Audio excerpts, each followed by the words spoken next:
अस्सलाम वालेकुम। आज हम पढ़ेंगे फाइलम इकाइनोडर्मेटा। ठीक है, तो फाइलम इकाइनोडर्मेटा में भी हम सबसे पहले इसकी जनरल कैरेक्टरिस्टिक, उसके बाद एवोल्यूशनरी अडॉप्टेशन और उसके बाद इंपॉर्टेंस के ऊपर आएंगे। तो फाइलम इकाइनोडर्मेटा है, सबसे पहले हम इसकी जो वर्ड को समझेंगे कि इकाइनोडर्मेटा का मतलब क्या है। तो इकाइनो मीन्स क्या है, यहाँ पे स्पाइन, ठीक हो गया, और डर्मेटा मीन्स क्या है, स्किन। तो फाइलम इकाइनोडर्मेटा के अंदर जितने भी जो एनिमल्स आते हैं उनके बॉडी के ऊपर क्या होते हैं, स्पाइंस मौजूद होते हैं, और वो स्पाइंस क्या करता है, उनकी प्रोटेक्शन करता है। ठीक, अब जनरल कैरेक्टरिस्टिक के अंदर सबसे पहला पॉइंट हमारे पास क्या है, स्पाइनी स्किन है। ठीक है, स्पाइनी स्किन मीन्स उनके जो स्किन्स होते हैं वो उसके ऊपर क्या होते हैं, स्पाइंस होते हैं। इसी वजह से हम उनकी स्किन को क्या कहेंगे, स्पाइनी स्किन कहेंगे। ठीक है, अब यहाँ पे इस स्ट्रक्चर में देखें तो यहाँ पे रेड में जितने भी जो स्ट्रक्चर्स हमें नजर आ रहे हैं ये क्या है, ये सारे स्पाइंस हैं। ठीक है, कांटे नुमा स्ट्रक्चर्स इसके बॉडी से निकले हुए हैं। अब इसी जो स्पाइन की वजह से इनकी जो स्किन को क्या कहते हैं, स्पाइनी स्किन, क्योंकि जो स्पाइन है वो जो स्किन को पेनिट्रेट करके बाहर निकले हुए होते हैं। ठीक, सेकंड पॉइंट है free living and some are attached to the substratum. तो इनके अंदर भी कुछ क्या होते हैं, फ्री लिविंग होते हैं, तो कुछ क्या होते हैं, अटैच होता है किसके साथ, किसी सबस्ट्रेट के साथ, वाटर के अंदर। ठीक है, क्योंकि ये जो इसके अंदर जितने भी जो एनिमल्स आते हैं वो क्या होते हैं, मेरीन होते हैं। ठीक है, ये नेक्स्ट पॉइंट भी है। मेरीन्स मीन्स ये ओशियन वाटर के अंदर रहते हैं, और कुछ फ्री लिविंग होते हैं और कुछ क्या होते हैं, किसी दूसरे चीज के साथ अटैच होते हैं। ठीक है, अब इसकी जो एपिडर्मिस यानी डिलिकेट एपिडर्मिस होते हैं। डिलिकेट एपिडर्मिस किस चीज की वजह से होते हैं, स्पाइन की वजह से। ठीक है, यहाँ पे जितने भी जो स्पाइंस नजर आ रहे हैं उसी की वजह से इनकी जो एपिडर्मिस को हम कहते हैं कि डिलिकेट एपिडर्मिस होते हैं। ठीक, बॉडी की जर्म्स लेयर के हिसाब से इकाइनोडर्मेटा को अगर देखा जाए तो इकाइनोडर्मेटा क्या है, ट्रिप्लोब्लास्टिक हैं। ट्रिप्लोब्लास्टिक मीन इनके अंदर क्या है, 3 जर्म्स लेयर्स मौजूद हैं, एक्टोडर्म, मेसोडर्म और इंडोडर्म। और बॉडी की कैविटी के हिसाब से देखा जाए तो ये सीरोमेट में आते हैं। सीरोमेट मींस इनके अंदर 2 बॉडी कैविटी होते हैं। ठीक है, और सिमेट्री देखा जाए तो इनकी जो एडल की जो सिमेट्री होती है वो क्या होती है, रेडियल सिमेट्री होती है। ठीक है, एडल के यहाँ पे ये पॉइंट याद रखना है, एडल के अंदर रेडियल सिमेट्री होते हैं, और जो लार्विया के अंदर क्या होते हैं उसको भी हम डिस्कस करेंगे। अब इनकी जो सैकेलिटन हैं वो क्या होते हैं, इंडोसैकेलिटन। इंडोसैकेलिटन मींस इनकी जो सैकेलिटन स्किन के अंदर यानी इनसाइड द बॉडी मौजूद होती है। अब यहाँ पे जो इंडोस्केलेटन के ऊपर क्या मौजूद होते हैं, वही स्पाइन। ठीक है, जो कि हमने यहाँ पे क्या किया था, डिस्कस किया था, जो कि यहाँ पे हमें नजर आ। अब इनके अंदर जो स्टारफिश के अंदर कुछ हमें प्लेट्स नजर आते हैं जो कि किस चीज से बने हुए हैं, कैल्शियम से बने। ठीक है, उन प्लेट्स को क्या कहा जाता है, ओजिकल्स भी कहा जाता है, ओजिकल भी कहा जाता है। ठीक है, उन ओजिकल से ही जो कि यहाँ पे छोटे छोटे यहाँ पे स्ट्रक्चर्स होते हैं। ठीक है, वो किस चीज से बने हुए हैं, ओजिकल्स या जो प्लेट हैं वो कैल्शियम से बने हुए हैं।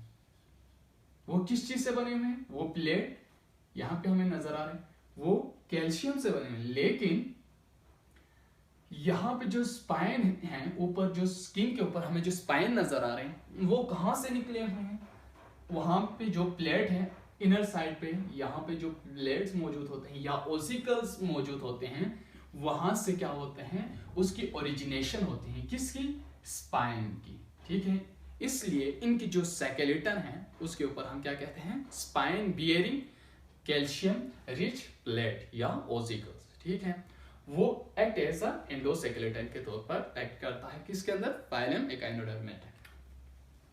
अब यहाँ पे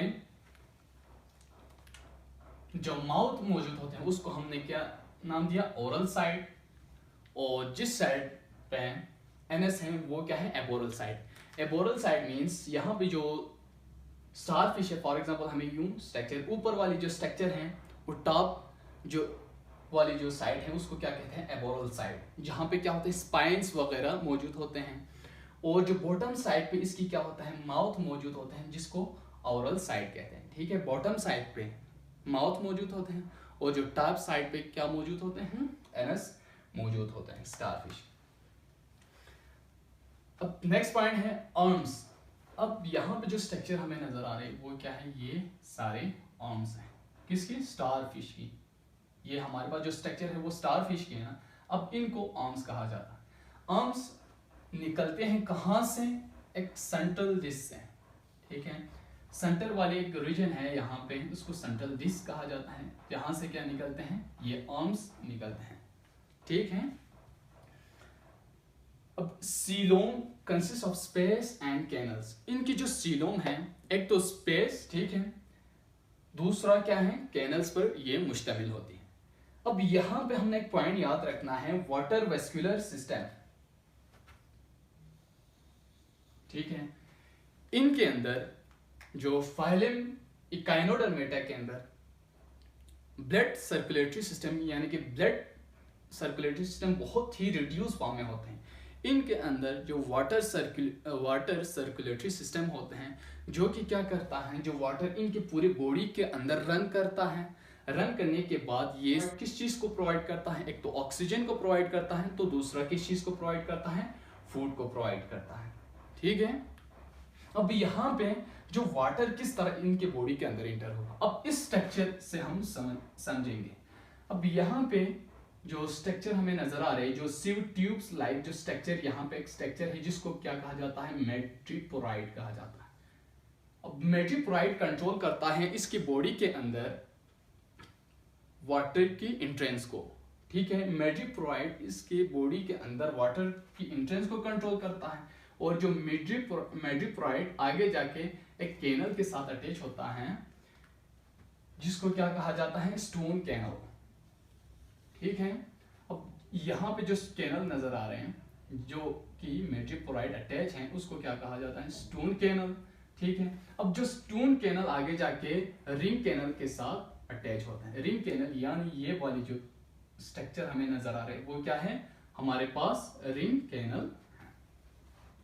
अब जो रिंग कैनल है उससे बहुत सारी जो रेडियल कैनल निकले हुए होते हैं। अब यहाँ पे देखें ये क्या है, ये जितने भी जो स्ट्रक्चर नजर आ रहे हैं यहाँ पे, ये सारे क्या है, रेडियल कैनल हैं।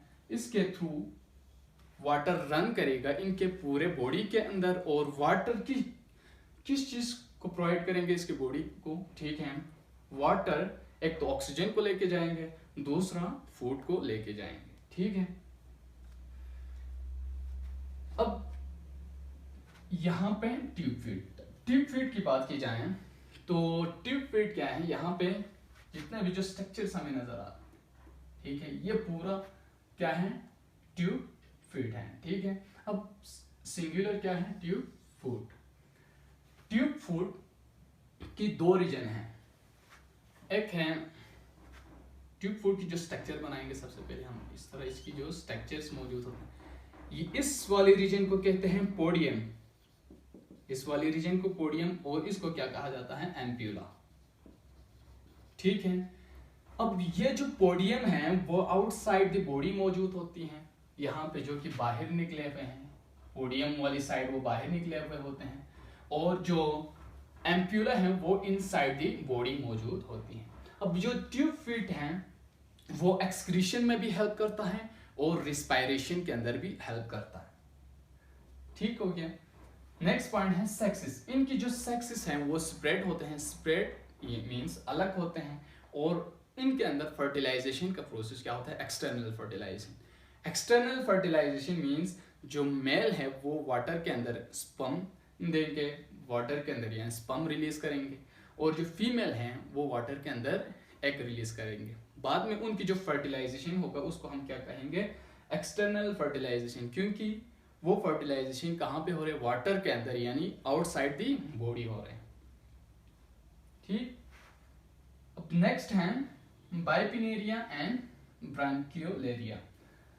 अब बाइपिनेरिया एंड ब्रांकियोलेरिया, ये जो फाइलम एकाइनोडर्मेटा के अंदर इनकी जो लार्वी को कहा जाता है बाइपिनेरिया एंड ब्रांकियोलेरिया। अब इनकी सिमेट्री क्या होती है, यहाँ पे एक बात याद रखना है, इनकी जो सिमेट्री वो क्या होती है, बायलेटरल सिमेट्री। हमने कहा था कि इनकी जो सिमेट्री होती है लार्वी की, वो डिफरेंट होता है किससे, एडल्ट की सिमेट्री। एडल्ट की रेडियल सिमेट्री होती है, और जो लार्वी की जो सिमेट्री जो कि बाइपिनेरिया एंड ब्रांकियोलेरिया है, उनकी जो सिमेट्री होती है वो बायलेटरल सिमेट्री। अब यहाँ पे जो ऑटोटोमी, ऑटोटोमी मीन्स फॉर एग्जांपल इनके ऊपर कोई प्रीडेटर्स क्या करेंगे, शिकार करते हैं। अब प्रीडेटर इनके किसी पार्ट्स को पकड़ेंगे, ठीक है, तो इनके अंदर एक कैरेक्टरिस्टिक हैं, ये खुसूसियत हैं कि वो क्या कर सकते हैं, अपने जो पार्ट हैं जो कि प्रेडेटर के हाथ लग गए हैं, उसको वो क्या कर सकते हैं, कट करके फेंक सकते हैं, यानी कट कर सकते हैं, ताकि वो क्या कर सके, अपने आप को प्रेडेटर से बचा सकें। फॉर एग्जाम्पल ये वाली रीजन अगर प्रेडेटर के हाथ आ जाए तो ये क्या करते हैं, इस वाले रीजन को काट देंगे, ठीक है। उस प्रोसेस को क्या कहेंगे, ऑटोटोमी। और regeneration, regeneration means for example ये जो रीजन है वो कट गया था, ठीक है, ये एक स्ट्रक्चर है, ये वाले रीजन कट गया था, इसको दोबारा बनाते हैं, उसको क्या कहा जाता है, रीजनरेशन। जो पार्ट खो गए हैं या लॉस्ट कर गए हैं उसको दोबारा बनाने वाली जो प्रोसेस है उसको क्या कहेंगे, रीजनरेशन कहेंगे। ठीक हो गया। अब आते हैं हम एवोल्यूशनरी एडाप्टेशन के ऊपर। एवोल्यूशनरी एडाप्टेशन में सबसे पहले हम डाइजेशन को डिस्कस करेंगे। तो डाइजेशन कहाँ पे होता है, डाइजेस्टिव सिस्टम के अंदर। इनके अंदर जो डाइजेस्टिव सिस्टम क्या होता है, कंप्लीट डाइजेस्टिव सिस्टम होते हैं, कंप्लीट डाइजेस्टिव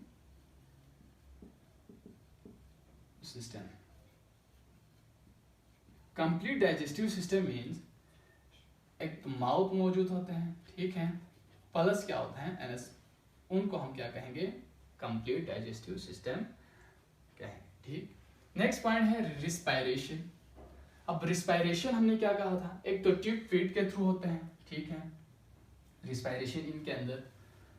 दूसरा जो रिस्पायरेशन होती है इनके अंदर रिस्पायरेटरी ट्री के थ्रू होती है, रिस्पायरेटरी ट्री। और तीसरा क्या होता है, डर्मल ब्रोंकी, ठीक है। इन तीनों ऑर्गन्स के थ्रू, ठीक है, एक है रिस्पायरेटरी ट्री, दूसरा डर्मल ब्रोंकी, और तीसरा जो ट्यूब फीट है, इनके थ्रू जो स्टारफिश हैं या फाइलम एकाइनोडर्मेटा है, उनके अंदर क्या होता है, रिस्पायरेशन का प्रोसेस होती है। ठीक, अब ट्रांसपोर्ट सिस्टम की बात की जाए तो हमने ऑलरेडी डिस्कस कर चुके हैं कि इनके अंदर जो ट्रांसपोर्ट सिस्टम क्या होता है, वाटर वेस्कुलर सिस्टम या वाटर सर्कुलेटरी सिस्टम होता है। वाटर सर्कुलेटरी सिस्टम मींस इनके जो पूरे बॉडी के अंदर जो सर्कुलेट करने वाली जो फ्लूइड है वो क्या होते हैं, वाटर होते हैं, और उसी वाटर के अंदर ऑक्सीजन और फूड क्या मौजूद होती है। ठीक, अब एक्सक्रीशन, एक्सक्रीशन यहाँ पे जो ट्यूब फीट है वो एक्सक्रीशन के अंदर भी बहुत अहम रोल अदा करता है ट्यूब फीट।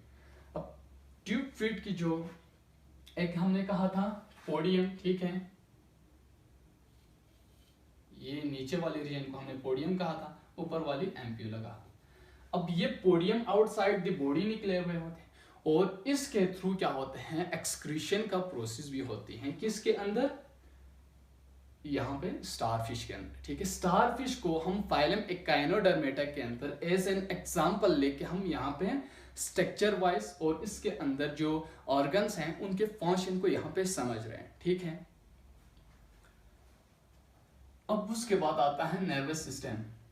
नर्वस सिस्टम की बात की जाए तो यहाँ पे देखें तो हमें क्या नजर आ रहे हैं, कुछ रिंग, यहाँ पे रिंग नजर आ रहा है जिसको हमने क्या कहा था, रिंग कैनल। और यहाँ पे जो कैनल नजर आ रहे हैं उसको हमने क्या कहा था, रेडियल कैनल, जो कि आर्म्स के अंदर मौजूद है। आर्म्स के अंदर जो कैनल्स मौजूद है उसको रेडियल कैनल कहा गया। और जो रिंग कैनल जो कि सेंटर वाली जो रीजन में मौजूद कैनल को हमने क्या कहा, रिंग कैनल कहा, ठीक है।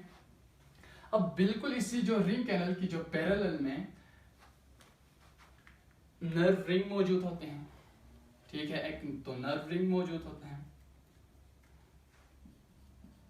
Nerve ring. दूसरा यहां पे जो रेडियल कैनल की जो पैरेलल में क्या होते हैं, हमारे पास रेडियल नर्व मौजूद होते हैं, ठीक है। अब जो नर्व रिंग और रेडियल नर्व क्या करता है, act as a nervous system के तौर पर काम करता है, किसके अंदर, फाइलम इकाइनोडर्मेटा के अंदर, और स्पेशली स्टारफिश के अंदर। यहाँ पे इस स्ट्रक्चर में देखा जाए तो नर्व रिंग यहाँ पे इस रिंग कैनल के पैरेलल में पाया जाता है, और जो हमारे पास रेडियल नर्व हैं वो रेडियल कैनल के पैरेलल में पाए जाते हैं इसकी पूरे बॉडी के अंदर, ठीक। अब आते हैं हम इंपॉर्टेंस के ऊपर। इंपॉर्टेंस में सबसे पहले कुछ इकाइनोडर्म्स को as a source of food के तौर पर इस्तेमाल करता है। कुछ इकाइनोडर्म्स को किसके तौर पर, फूड के तौर पर, सोर्स ऑफ फूड के तौर पर इस्तेमाल करता है, ठीक है। अब नेक्स्ट पॉइंट है इसकी जो स्केलेटन, ड्राइड स्केलेटन को फर्टिलाइजर के तौर पर इस्तेमाल करता है, क्योंकि इसकी जो स्केलेटन है वो किस चीज से बने हुए हैं, कैल्शियम और नाइट्रोजन से बने हुए हैं। और कुछ जो इकाइनोडर्म्स है वो क्या करता है, डैमेज करता है, ओस्टर बेड को डैमेज करता है। और कुछ इकाइनोडर्म्स जैसे कि सी अर्चिन है उसकी जो स्टिंग है वो क्या हो सकती है, जहरीला या पॉइजनस हो सकती है। तो यहाँ तक थी आज के हमारी जो टॉपिक फाइलम इकाइनोडर्मेटा के हवाले से। उम्मीद है आप लोगों को ये लेक्चर समझ आए होंगे। नेक्स्ट लेक्चर तक के लिए मुझे इजाज़त दीजिए। अल्लाह हाफ़िज़।